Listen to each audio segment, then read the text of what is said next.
வணக்கம் வணக்கம் வணக்கம் அனைவருக்கும் நெஞ்சார்ந்த அழகான வணக்கம். நான் அன்பு தமிழன் சேலம் ஆர்ஜே குட்டி பிரகாஷ், இர்ஃபான் ஐக்கியம் மற்றும் குடியாத்தமிழம். இந்த பதிவை யார் மனசையாச்சும் புண்படுத்துறோம்னா தயவு செஞ்சு மன்னிச்சிருங்க. இந்த பேச்சு எல்லாமே அந்த ஒட்டுமொத்த பெண்களின் ஒரு அண்ணனாக தான் இந்த குரல் பதிவு செஞ்சேன். நான் மட்டும் கிடையாது, என்னுடைய நண்பனும் இளங்கோவும் ஒட்டுமொத்தமா அந்த தங்கைகளின் ஒரு அண்ணனாக இந்த பதிவு செஞ்சோம். இந்த வழியை உணர்ந்தீங்க, இதற்கு எதிர்ப்பு தெரிவிக்கணும்னா தயவு செஞ்சு இதை பகிர்ந்துக்கங்க. நன்றி. எப்ப பொண்ணுங்களை பத்தி எழுதினாலும் அனைத்து ஆண்களும் அப்படி இல்ல இப்படி இல்லன்னு மல்லுக்கு நிற்கும் சில அறிவுஜீவிகளே, இப்ப பாத்தீங்களா? சந்தர்ப்பங்கள் கிடைக்கும் முறைதான் இங்கு நல்லவன் கெட்டவன். ஒருத்தன் தப்பு பண்ணி மாட்டியவன் இன்னொருத்தவன் தப்பு பண்ணியும் மாட்டாம வெளியே சுத்துறவன். அவ்வளவுதாங்க வித்தியாசம். 273 பொண்ணுங்க. இதுல யாராவது நம்ம அக்கா தங்கச்சி இருந்தா எப்படி வலிக்கும்?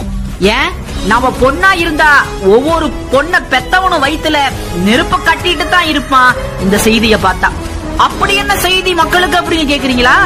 அந்த பொண்ணு கதரை அலறது பார்க்கும் போது போதுமடா சாமி செத்து தொலையலாம்னு இருக்கு. அவனுங்களை நிக்க வச்சு சுடணும், நடு ரோட்ல அறுக்கணும், கல்லா அடிக்கணும்னு நாம இங்க பொங்கினா ஒரு வேலை மயிர் ஆவாது.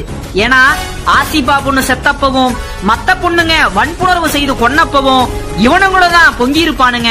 இதுக்கெல்லாம் ஒரே தீர்வு தனி மனித ஒழுக்கம். அது கடைசி மனிதன் இருக்கிற வரைக்கும் வந்து தொலையாது.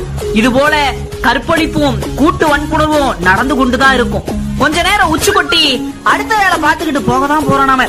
பொண்ணுங்களை சரிசமமாக நினைப்பதற்கு எந்த ஒரு ஆணுக்கும் ஒருபோது மனம் வராது. சில பல பிரச்சனைகளால் ஏற்பட்டிருக்கிற புற அழுத்தங்களை போக்குவதற்கு அவளை பயன்படுத்த முயன்று கொண்டிருக்கிறோம். அவ்வளவுதான். நாம் பேசுறது தவறாக இருந்தால் என்னை மன்னிக்கிறோம்.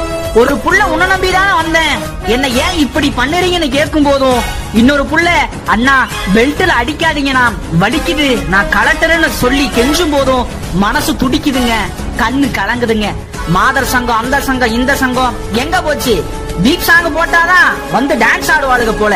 இந்த கதறலை கேட்ட பின்பும் தமிழ்நாடு அமைதியா கடந்து செல்லும் என்றால் இந்நாடு அழியட்டும், ஒளியட்டும், மாற்றம் செத்தொழியட்டும் என்று கூறி உங்களிடமிருந்து கண்ணீருடன் விடைபெறுவது உங்கள் அன்பு தமிழன் சேலம் ஆர்ஜே குட்டி பிரகாஷ், இர்ஃபான் ஐக்கியம் மற்றும் குடியா.